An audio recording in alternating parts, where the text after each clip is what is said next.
Good afternoon, everyone, and welcome to Altcoin Mentors YouTube channel. My name is Peter, and today I'm going to be giving you an update on our 2K 5X challenge, where I try to turn $2,000 worth of Bitcoin into $10,000. Our main goal here at Altcoin Mentors is to help as many people as possible achieve their goal of financial freedom, and we believe trading cryptocurrencies is an opportunity of a lifetime. By the end of this video, you should have a better understanding of how a veteran trader trades, both long and short, and where the current Bitcoin market is going in the near-term and long-term future. If you like our videos, please follow us on Twitter and on Telegram. We also have a model portfolio link so you can view our positions and progress for our 2K5X challenge. The link is down below. If you'd like to be notified of our latest videos, please subscribe to our channel and hit the bell button. All right. So let's look at the chart. This is the chart for Bitcoin. So we'll talk about where I'm at in the challenge so far. So currently I'm up 152%. So not bad. Overall, Bitcoin is down 12%. So I started this challenge April 24th. So it's been about a little bit over 3 months. So I think I'm doing pretty well. So the dollar value went from 2,000 to 5,000. But more importantly, the Bitcoin level, if you look at it from the beginning, went from 0.21, is where I started when Bitcoin was at 93.35, right? And now I've almost tripled the amount of Bitcoin that I have. So what this does is it sets me up for the future. So that's why trading is cumulative, right? It's exponential. That's why if you trade slowly and just grind your way into profits, even small ones, little by little by little equals a lot. And that's really my philosophy.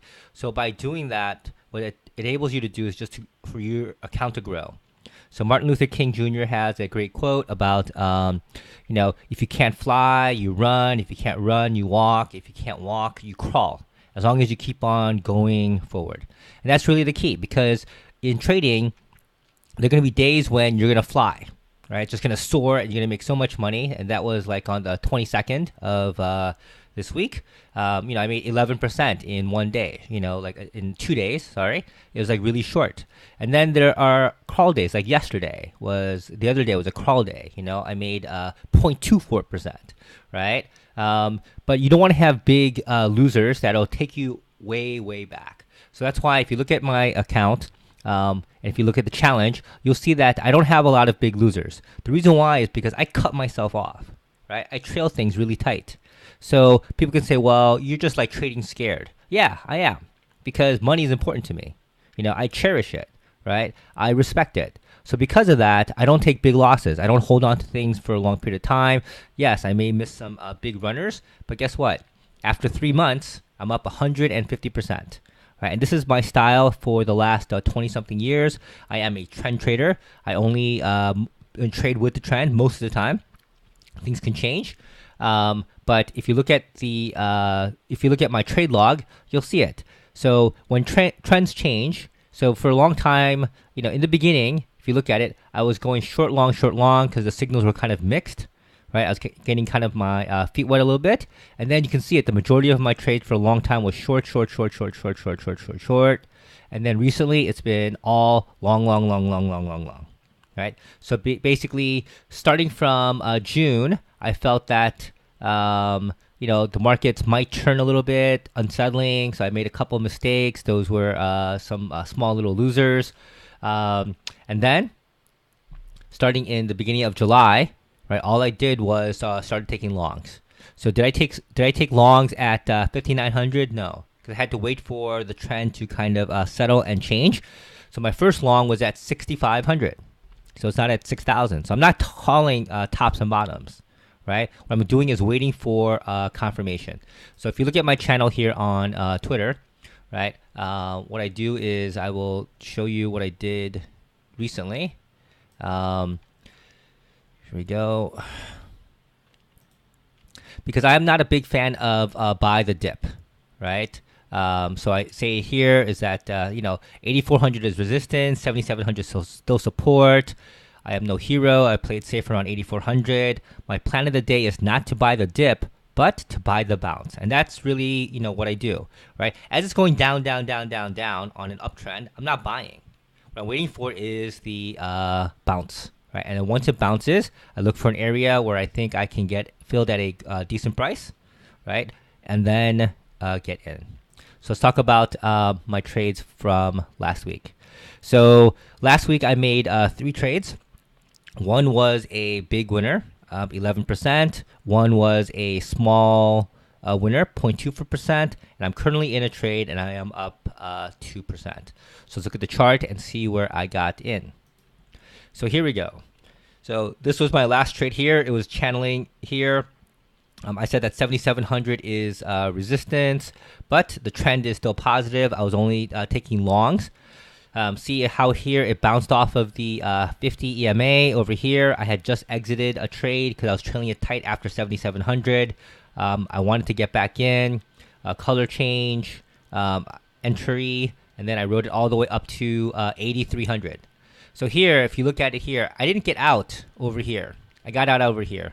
Like I said in my tweet, I'm no hero. 8,400 is resistance. So as I got closer and closer to 8,400, I trailed it pretty tight. And then when it got to a peak of about 8,360, I said to myself, there's only $40 to my goal, right? I have $40 to my goal. So what should I trail it by? So I set it at $40, but then I kind of got a bad fill, and I ended up getting filled in around 8,300. And then so it bounced off of 8,400. I waited for another color change, confirmation. I got filled, but it was kind of channeling for a little bit. And then, it did get up to about 83.30. So I said to myself, I'm going to, this one I could have taken a little bit more profit. I could have given myself about $100 stop loss right from the top.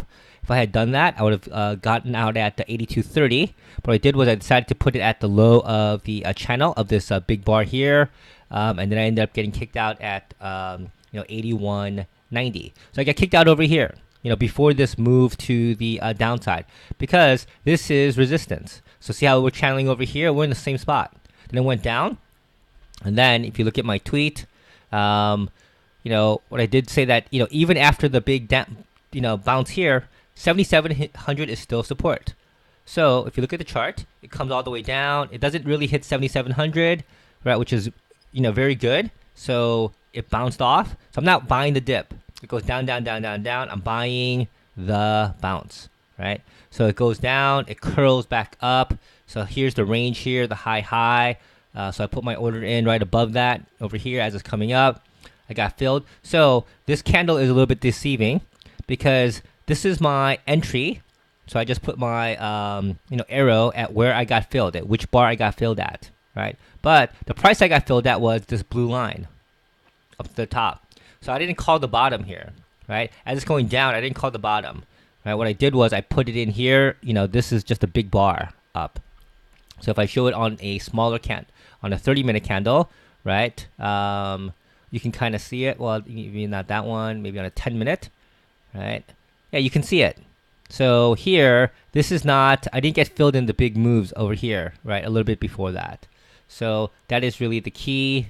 And then now, I put my stop loss here at the red line because that's the big doji bar for the color change here. So I'm not going to make a lot of money, but I still have to respect 8,400. If it breaks above 8,400, then I will let it run a little bit, just like I did here at 7,700. But until it comes, it might go into a channel. So I'll talk about that next, because what happened is that if you look at what I said before,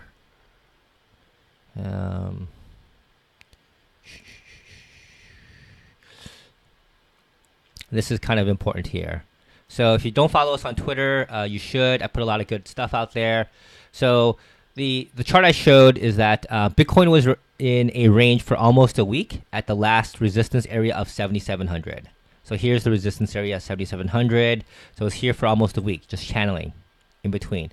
And my question was, how long will BTC hover? Now we're at 8,400, right?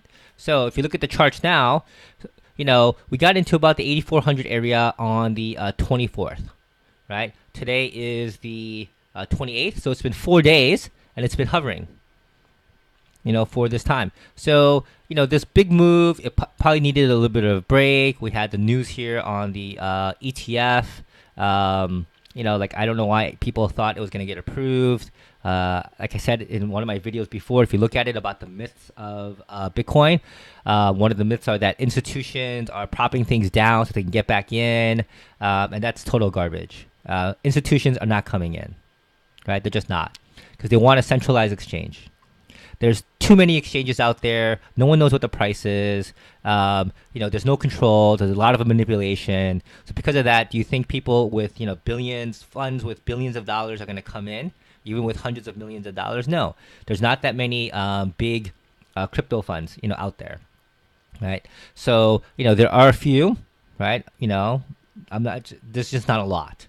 Right? And even the ones that are into crypto, they say they're into crypto, but they're into blockchain tech, right? They're not actually trading cryptos, right? So they're going back to the support. So back in the early 90s and the early 2000s, when cell phones were becoming really popular, institutions itself, just as a little side bit, they weren't trading cell phones. Because back then, not like it was now, that was like 20 years ago, I'm dating myself, but over 20 years ago, you had Sony, Ericsson, Nokia, Motorola, Samsung, LG, Apple wasn't around back then. You had so many cell phone manufacturers, even Qualcomm itself. People don't realize that they used to make their own cell phones, right? And then the institutions decided, you know what? We don't know who's going to come out on top. We don't know who's going to win this whole cell phone war, as it's becoming more and more popular. So you know what they did instead? Instead of betting on the cell phone, they said, let's bet on cell phone infrastructure. Who builds the towers? Who builds the chips? Who builds the screens?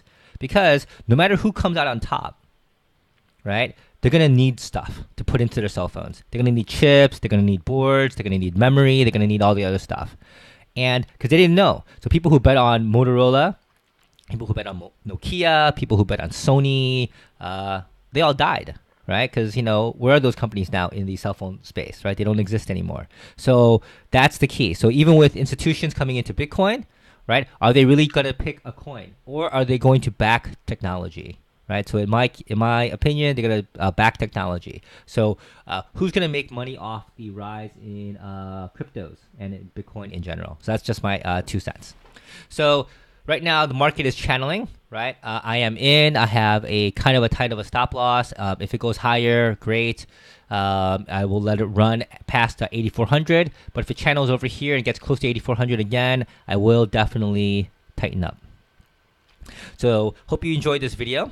Thank you very much for watching. If you like our videos, please share it with your friends and other crypto traders. You can also follow us on Twitter and on Telegram. If you have any questions, please ask away in the comment section below. We do a very good job of answering all of our comments and questions right away. Thank you again for watching, and see you in our next video.